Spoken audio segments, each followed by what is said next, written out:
প্রিয় শিক্ষার্থী বন্ধুরা, তোমরা আমার হাতে একটা কঠিন পদার্থ দেখতে পাচ্ছ। এটা একটা কঠিন পদার্থ।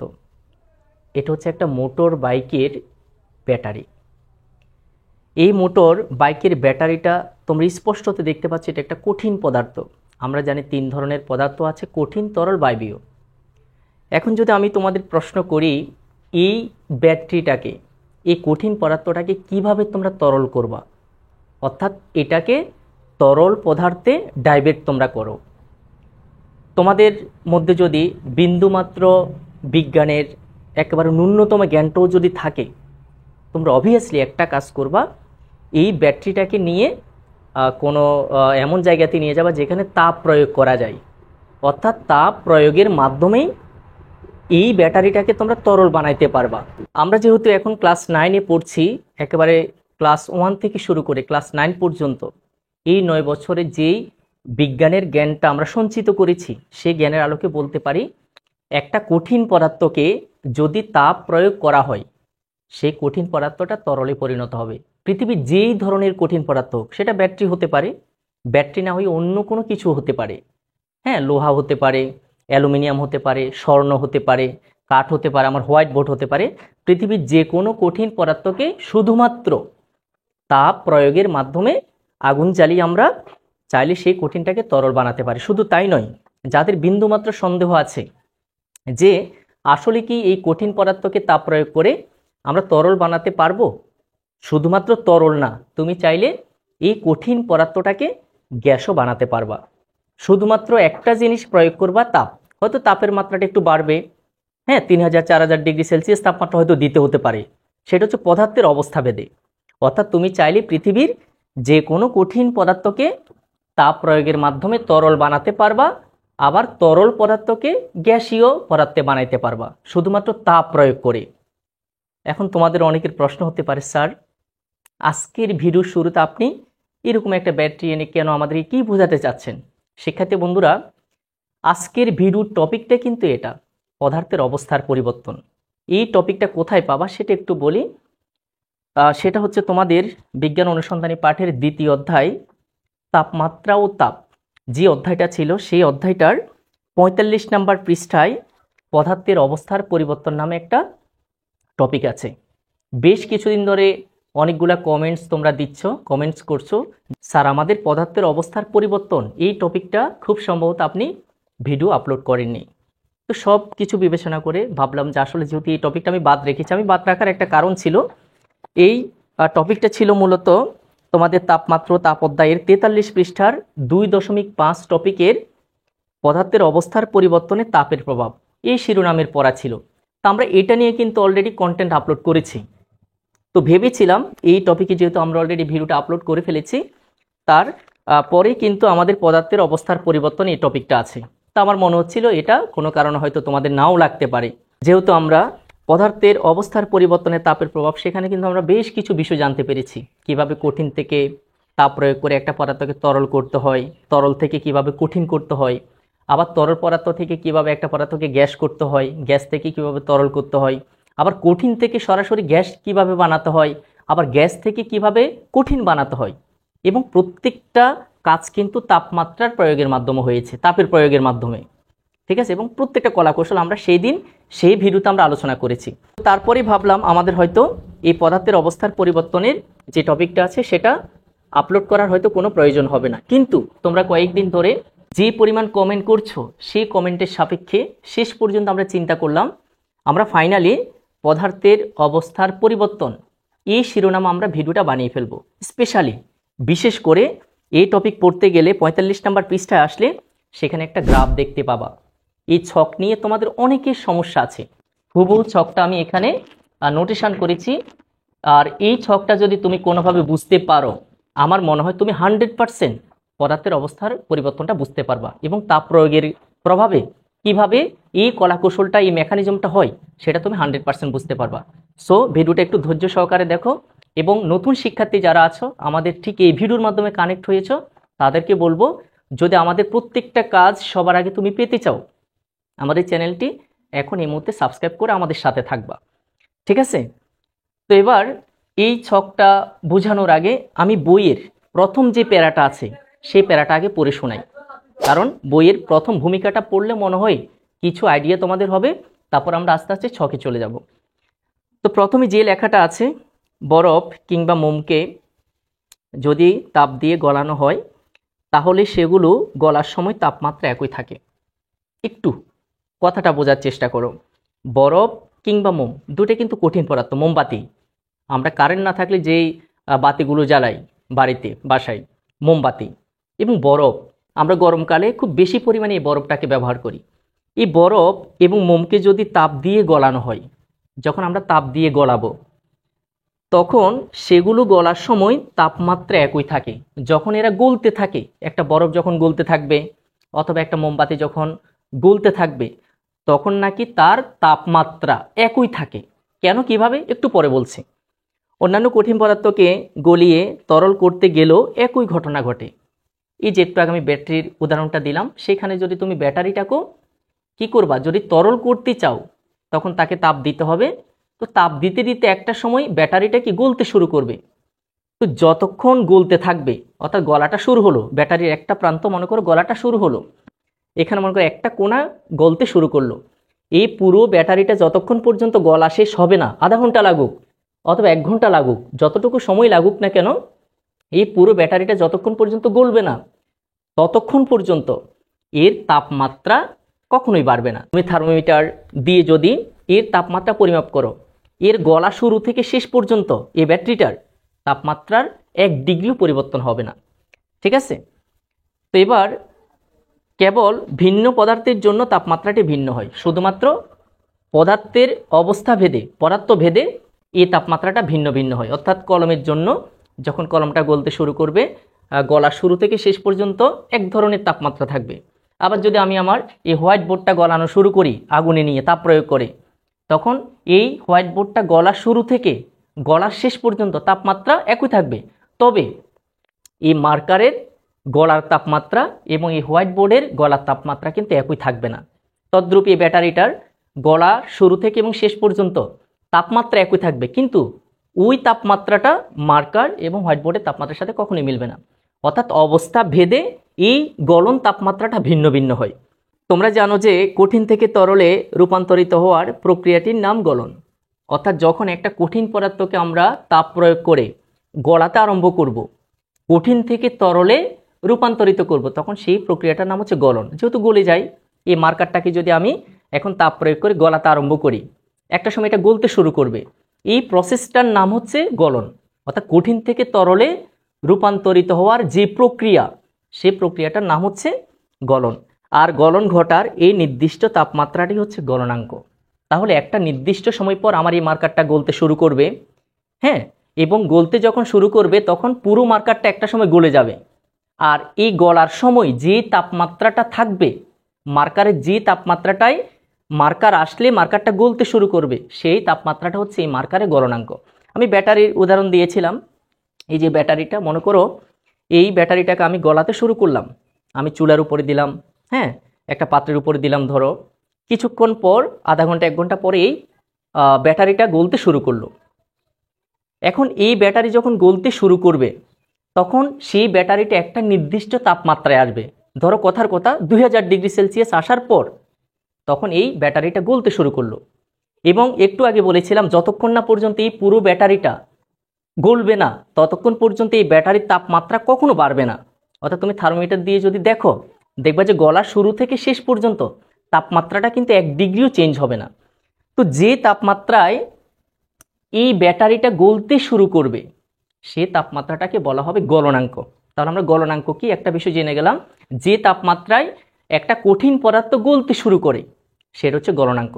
আর গলনটা কি, যে প্রক্রিয়ায় একটা কঠিন পদার্থ গলতে শুরু করে, যে প্রক্রিয়া বা কঠিন থেকে তরলে রূপান্তরিত হওয়ার প্রক্রিয়াটার নাম হচ্ছে গলন। আর গলনাঙ্ক হচ্ছে এই প্রক্রিয়াটা ঘটার সময় যে তাপমাত্রা লাগে, অর্থাৎ যে তাপমাত্রায় একটা কঠিন পদার্থ গলতে শুরু করে সেই তাপমাত্রাটা হচ্ছে গলনাঙ্ক। এই সময় যে তাপ দেওয়া হয় সেটি কঠিন পদার্থের অণুগুলোর আণবিক বন্ধন শিথিল করার কাজে ব্যবহৃত হয় বলে সেগুলোর গতিশক্তি বাড়ানোর কাজে ব্যবহৃত হতে পারে না, তাই তাপমাত্রা বাড়ে না। এই যে বললাম, যখন একটা পদার্থ গলতে শুরু করবে তো গলার শুরু থেকে গলার শেষ পর্যন্ত কি হয়, তাপমাত্রাটা বাড়ে না।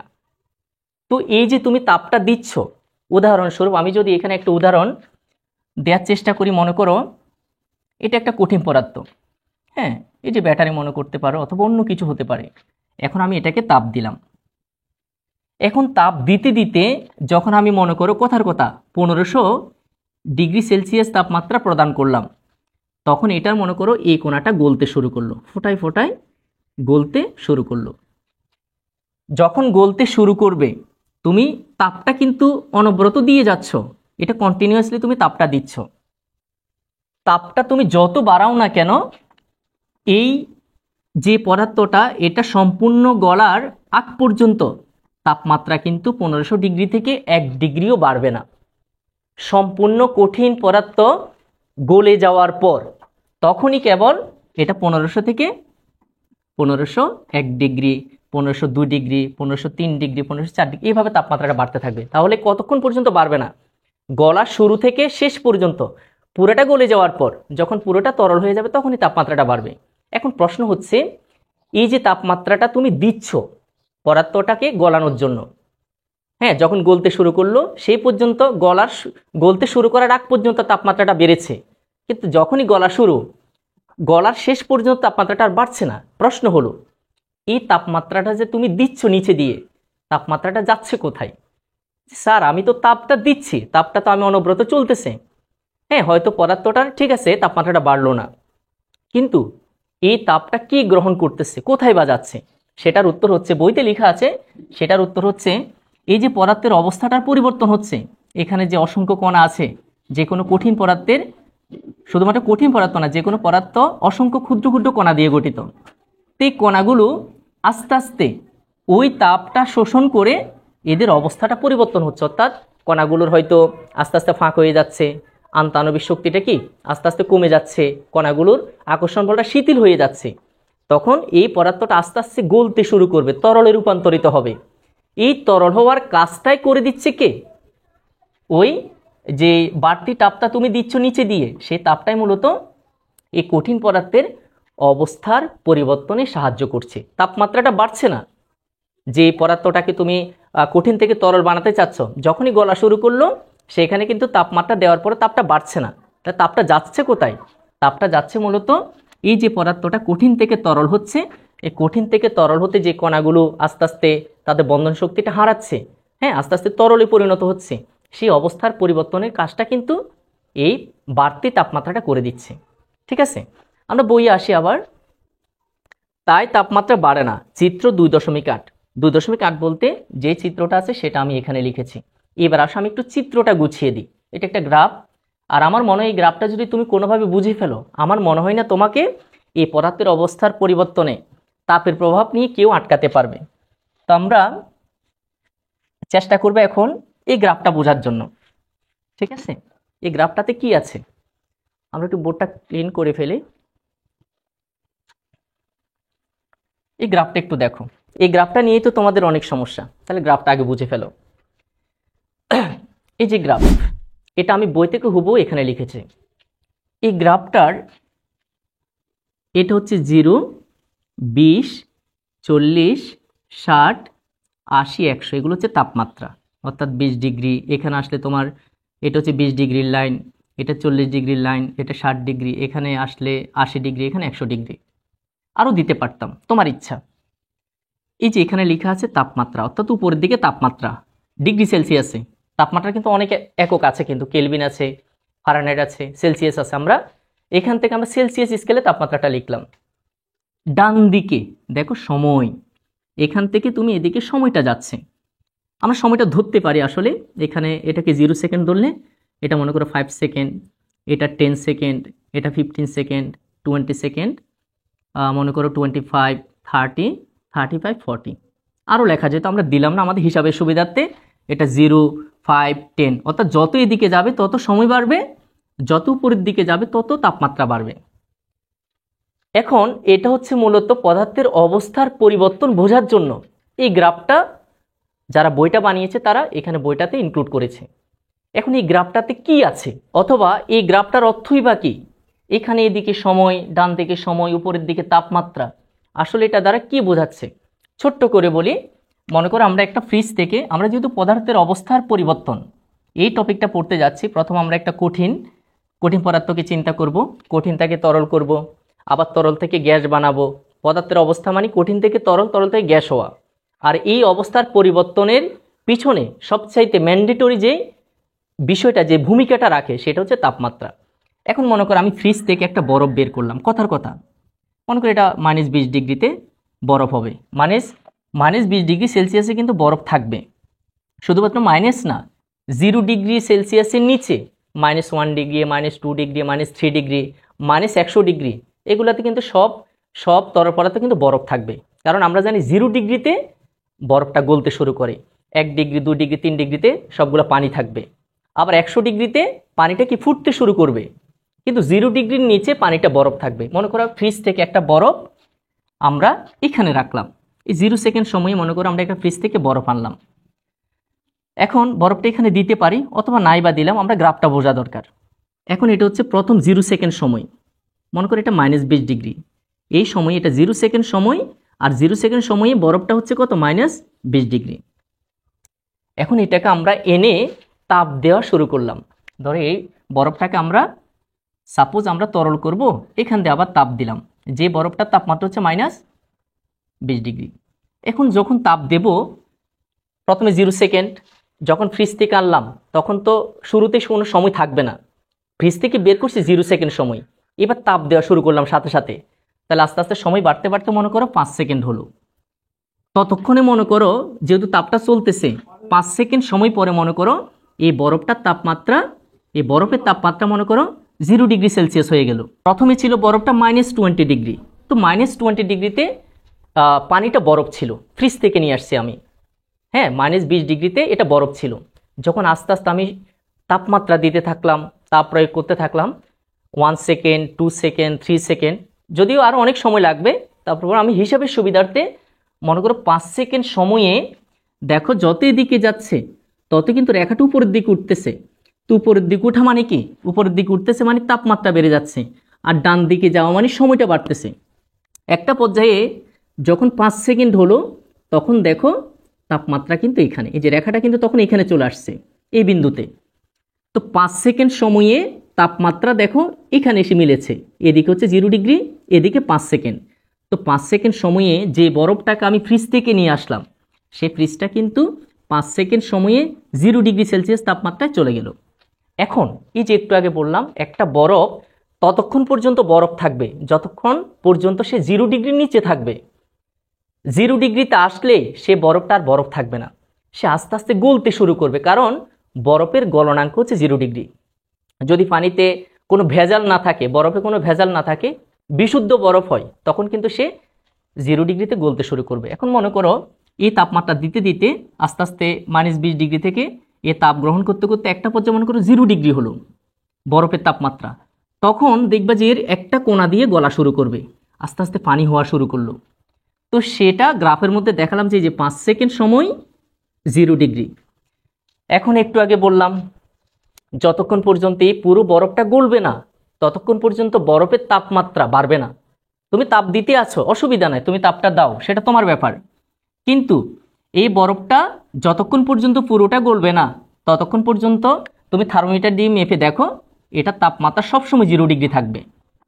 এবং দেখো এখানে যদি গ্রাফটা দেখো, এটা বইতে হুবহু গ্রাফটা আছে, এখান থেকে এবার 6 সেকেন্ড, 7 সেকেন্ড, 8 সেকেন্ড, এখানে 10 সেকেন্ড, 15 সেকেন্ড, এরপরে কিন্তু তাপমাত্রাটা দেখো উপরের দিকে উঠছে না, এই 0 ডিগ্রির লাইনে কিন্তু আছে।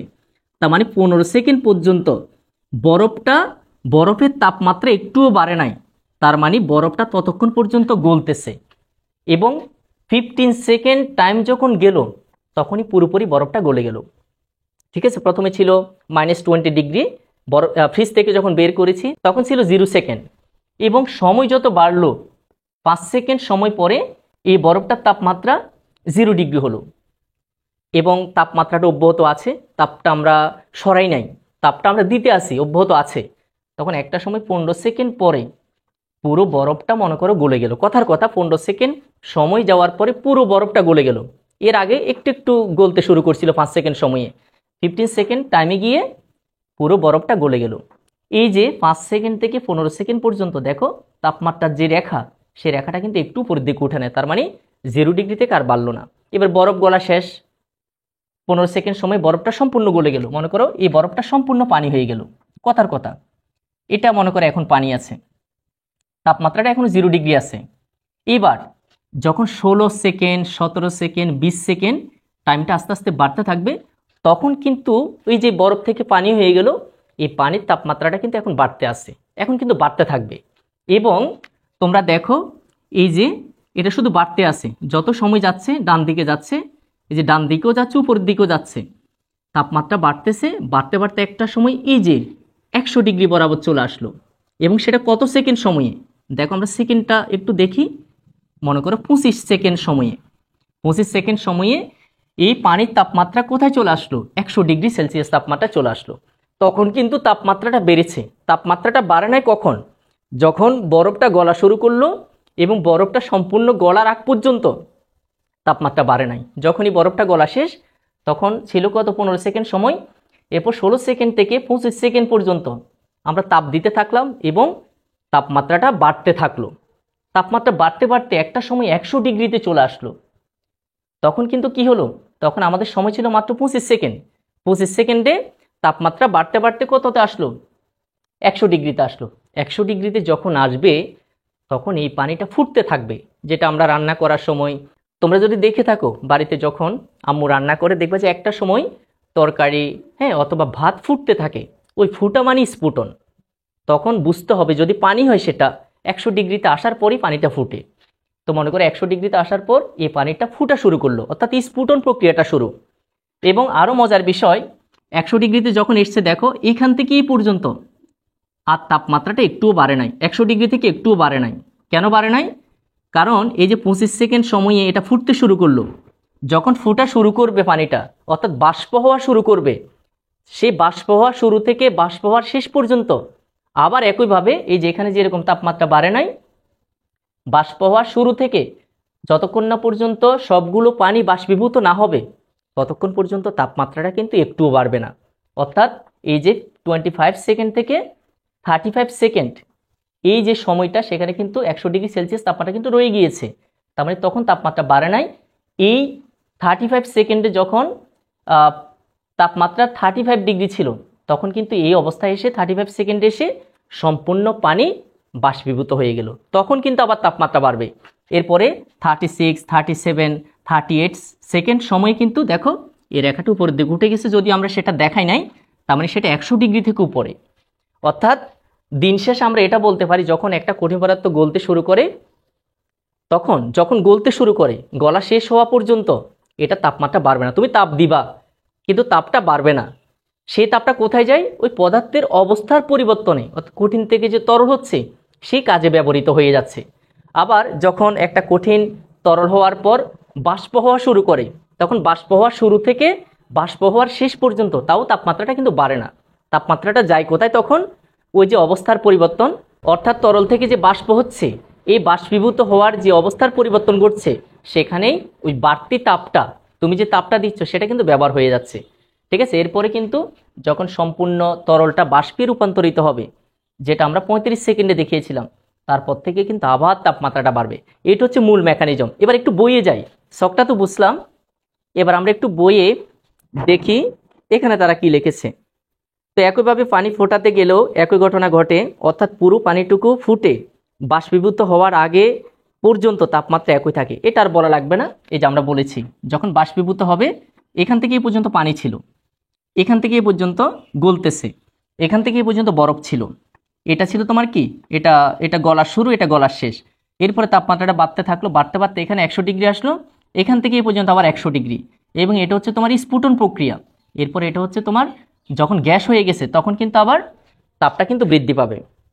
অর্থাৎ পুরো পানিটুকু ফুটে বাষ্পীভূত হওয়ার আগ পর্যন্ত তাপমাত্রা একই থাকে। বিভিন্ন তরল পদার্থকে ফুটিয়ে বাষ্পীভূত করতে গেলেও একই ঘটনা ঘটে, শুধু তাপমাত্রাটি ভিন্ন হয়।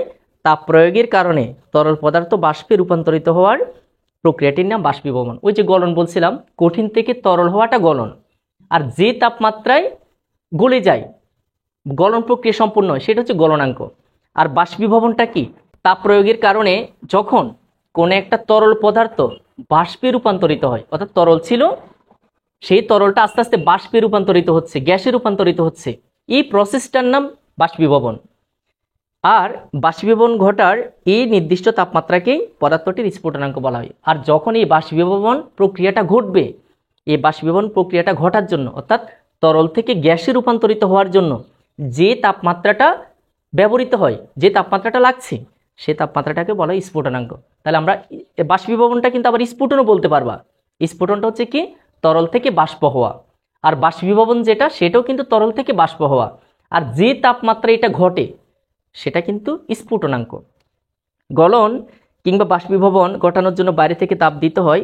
এই দুটি ঘটনা ঘটার সময় যেহেতু পদার্থের তাপমাত্রায় কোনো পরিবর্তন হয় না, তাই এ সময় পুরো তাপটুকুই পদার্থের অবস্থার পরিবর্তন ঘটাতে কাজে লাগে। আমরা এগুলো অ্যাডভান্স বলে ফেলছি।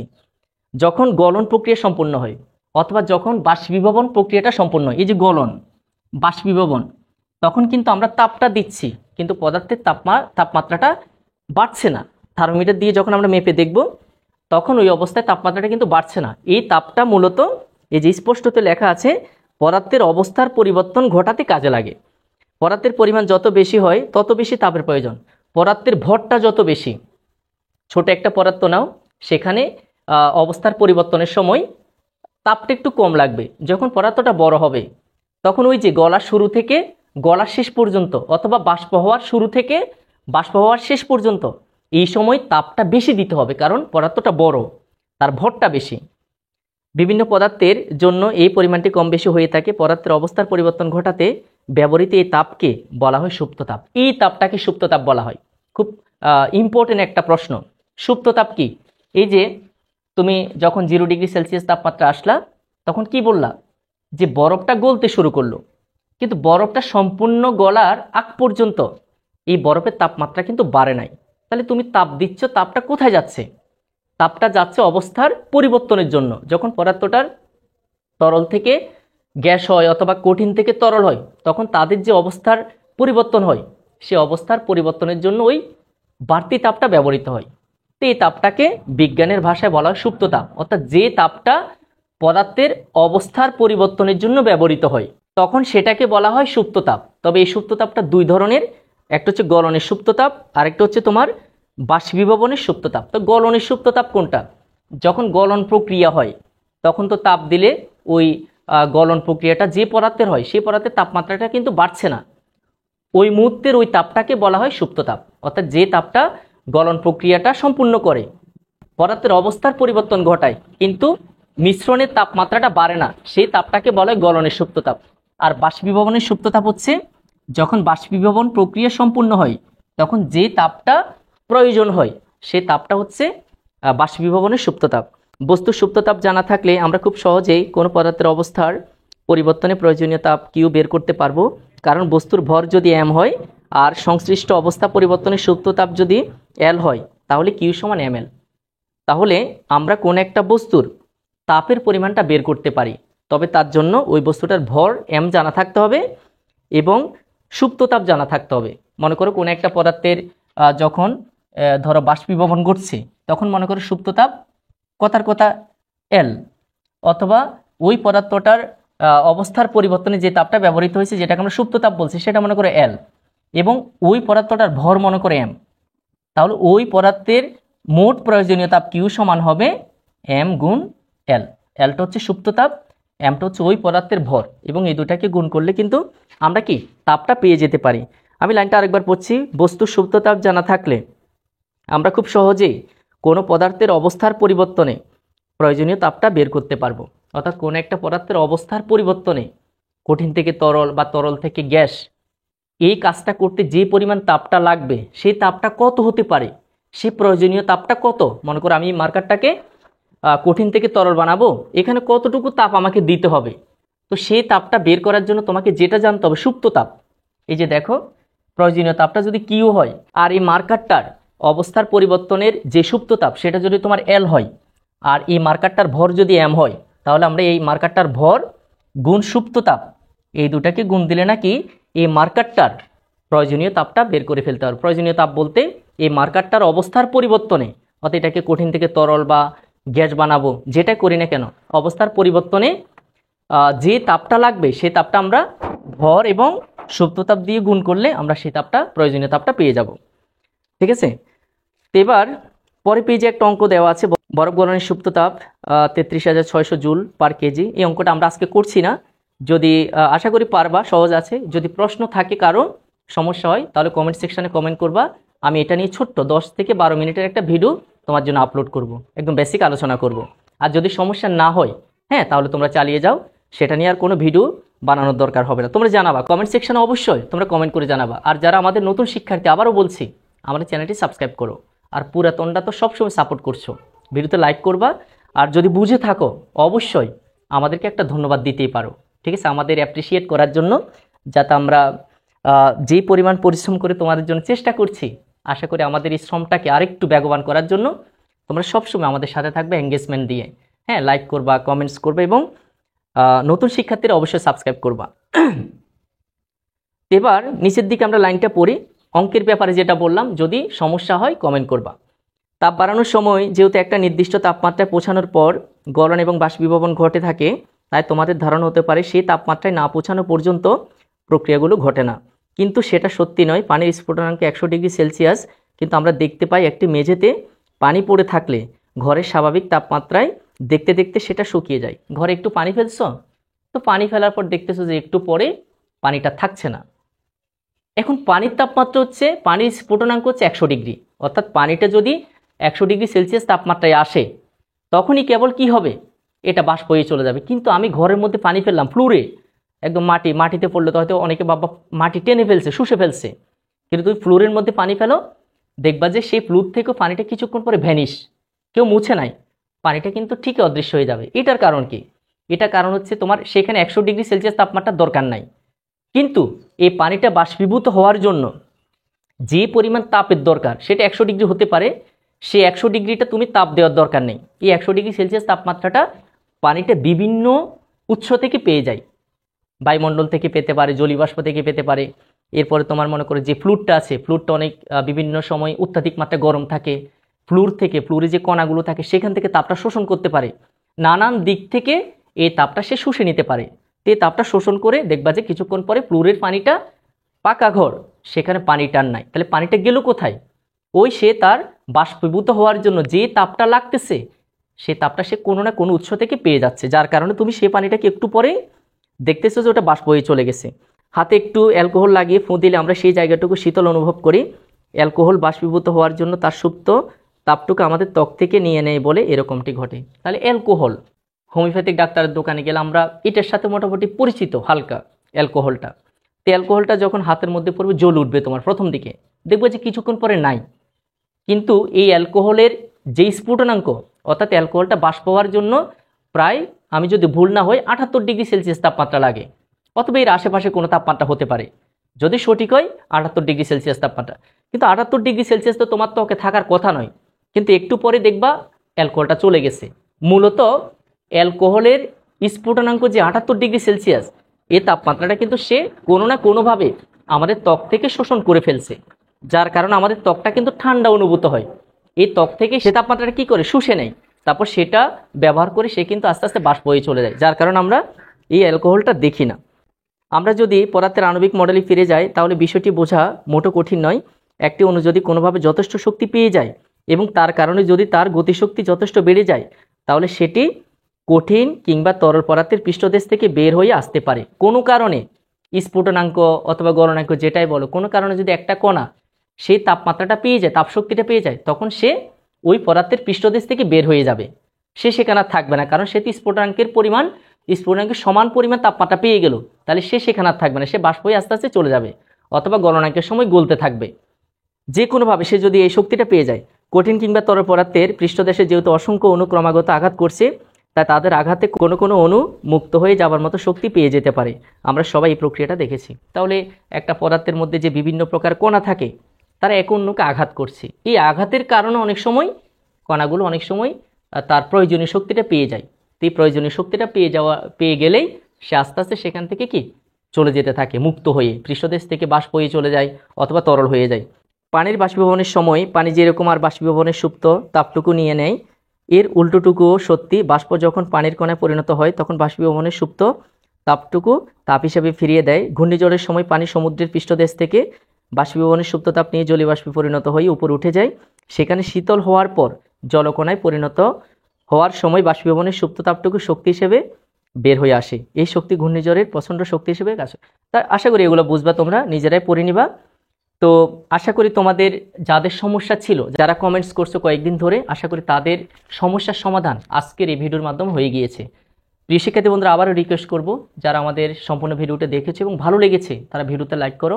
কোনো প্রশ্ন থাকলে কমেন্ট সেকশন ফ্রি আছে, সেখানে প্রশ্ন করবা। এবং সর্বোপরি আমাদের চ্যানেলটা সাবস্ক্রাইব করে পার্মানেন্টলি আমাদের সাথে থেকে যাবে। আজকের মতো বিদায় নিচ্ছি। সকলকে অসংখ্য ধন্যবাদ।